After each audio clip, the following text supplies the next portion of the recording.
Hello, I'm Jay Spehar. I'm an independent mining historian from the Globe Miami area. I've been working on mining history for the last several decades, actually, and I've done a lot of it in the Globe Miami district. The type of mining history that I've worked on is technology, management, production, and labor. I guess I do have to say that my favorite areas that I like to work in have to do with labor and management, primarily because they are people-based. History isn't about people, then what's the point?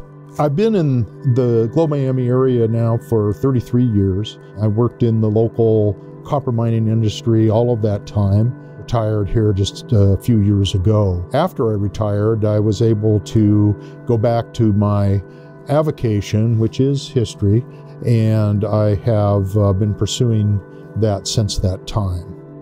If you're interested in history, there are many local resources available to you. One of those resources is the room that we're seated in today, which is the mining room at the Miami Memorial Library.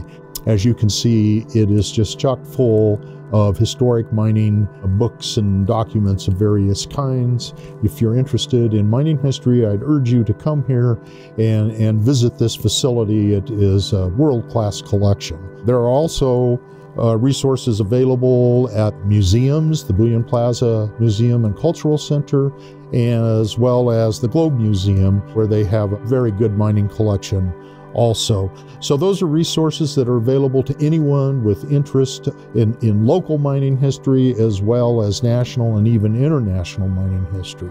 One of the areas that I have been working on the last few years is the World War II era, and it has to do with the role of labor during the war. I have here an article that was published in the Arizona History Journal back in the fall of, I have to look, it all flies by, 2018, autumn 2018 edition. The title of this article is Keeping the Wartime Labor Peace, and it deals with copper, discrimination in the workplace, and what we call the warfare state.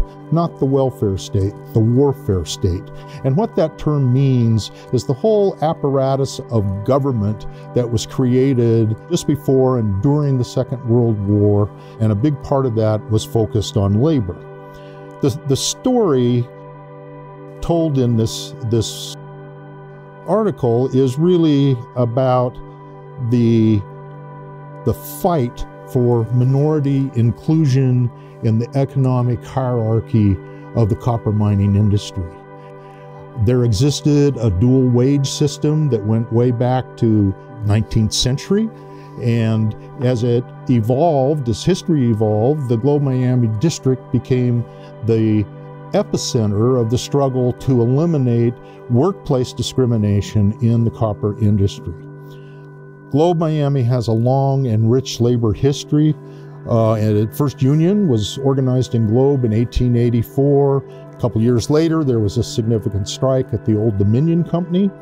Why? Well, because new management at the Old Dominion Company brought in Mexican workers, and they were willing to work cheaper than the Anglo workers, and that led to the strike. And as it turns out, the existing workforce prevailed in that. And Globe was known as a white camp, meaning that most of the workers there were Anglos. They came from Northern Europe, Western Europe for the most part. But as time went on, things were changing in the district. As the Miami side of the district came online, huge mines with thousands of employees. A large number of those employees were Hispanic, Slavic, Italian. They not that there weren't some of those at the Old Dominion, but it changed. Miami changed the complexion, the demographic complexion of the mining district. By the time of World War I, 1917, strikes plagued the copper industry, And after the war, the labor movement found itself in disarray. Globe Miami unions were no exception.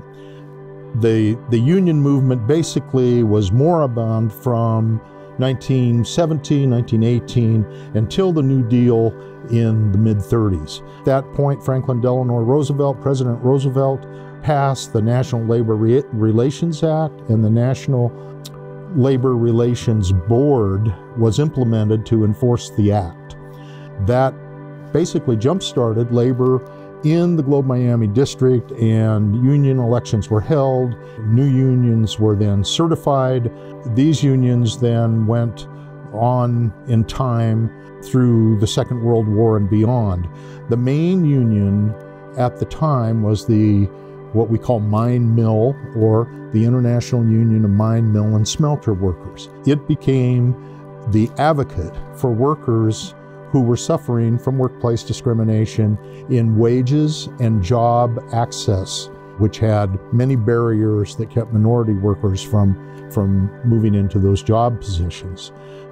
Roosevelt administration implemented two executive orders that are quite important. One is related to the outline of workplace discrimination in defense industries and government agencies, and the other one, a National War Labor Board and a non-ferrous metals commission for taking on the role of what the civilian agencies had done before the war.